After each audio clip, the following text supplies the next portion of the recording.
nama saya Ita Dewi Angeli dari kelas 7A. Hari ini saya akan mempresentasikan tentang kriteria agama Buddha. Apa itu agama Buddha? Agama yang mengajarkan ajaran yang dipaparkan oleh Buddha Gautama yang lahir pada tahun 623 SM. Ajaran Buddha masih terus lestari hingga kini. Hal ini menunjukkan bahwa ajaran Buddha banyak memberikan manfaat bagi manusia dari generasi ke generasi sehingga ajarannya masih tetap lestari. Namun, ajaran Buddha juga masih sangat sesuai dengan kehidupan modern. Siapakah Buddha Gautama?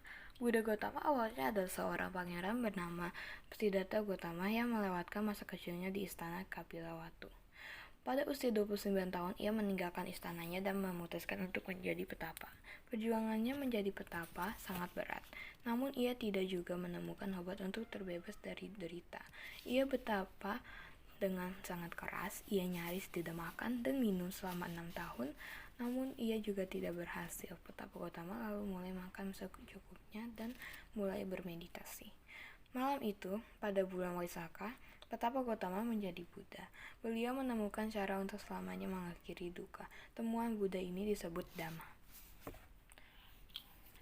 Dhamma memiliki sifat-sifat, yaitu telah dibabarkan sempurna oleh Buddha, menuntun ke dalam batin, terlihat amat jelas, tidak berselang waktu, mengundang untuk dibuktikan,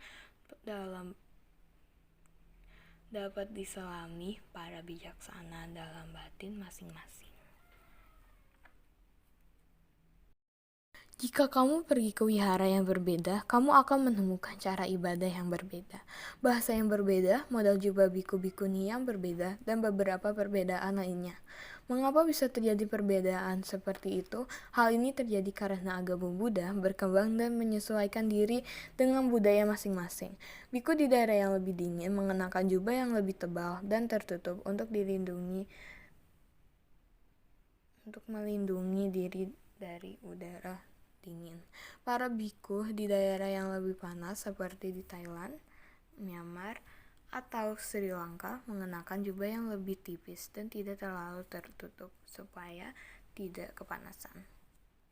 Namun karena berpedoman pada seorang guru yang sama, pokok-pokok ajaran Buddha di semua aliran seharusnya sama.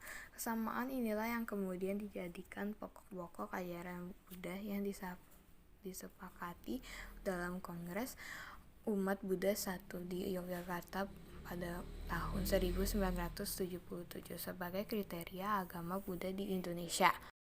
Pokok-pokok ajaran Buddha. Ketuhanan yang Maha Esa. Umat Buddha berlindung dalam ketuhanan yang Maha Esa dan menjalani sifat-sifat ketuhanan. Berlindung kepada 3 permata. Umat Buddha berlindung kepada Buddha, Dhamma, dan Sangha.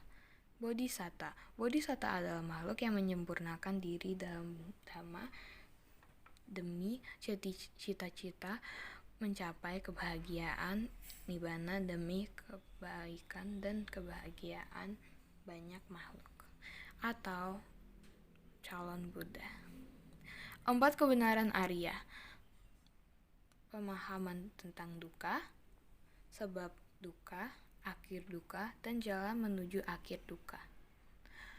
Hukum perbuatan kama, di mana segala pikiran, perkataan, perbuatan kita pasti akan berbuah pada saat yang sesuai.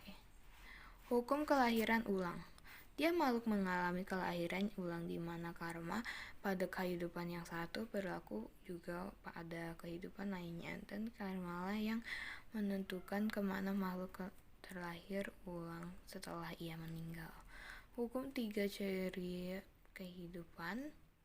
Umat Buddha memandang hidup ini selalu berubah, anicca, tidak memuaskan, duka, dan tanpa diri. Hukum musabab yang saling bergantung.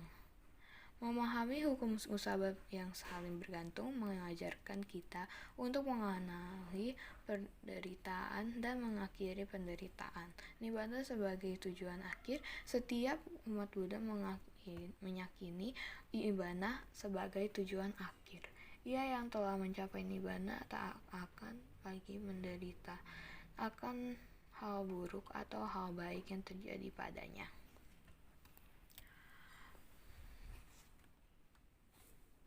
Itu saja yang saya bisa katakan. Terima kasih and have a good day. Bye bye.